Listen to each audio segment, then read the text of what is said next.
वृंदावन बाके बिहारी लाल की जय हो। जब कथा कीर्तन होता है तो आने के लिए तो सब लोग आते हैं। कोई प्रसाद के लिए आता है, कोई बातें करने आता है, कोई चुगली करने आता है, कोई अपना टाइम पास करने आता है, कोई सच में भजन करने आता है और मन से आता है, और कोई प्रसाद के लिए आता है। तो हर टाइप के लोग होते हैं जो भजन कीर्तन में आते हैं और वो इतनी बातें करते हैं कि कभी कभी तो भजन करने वाला भी चिढ़ सा जाता है, लेकिन कुछ बोल नहीं पाता।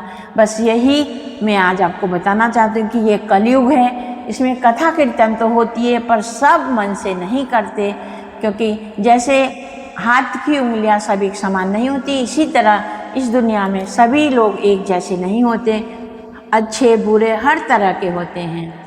बोलिए वृंदावन बाके बिहारी लाल की जय। कलयुग के कथा कीर्तन में कोई राम कहे, कोई श्याम कहे, कोई राम कहे, कोई श्याम कहे। कलयुग के कथा कीर्तन में कोई राम कहे, कोई श्याम कहे, कोई राम कहे, कोई श्याम कहे, कोई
के कथा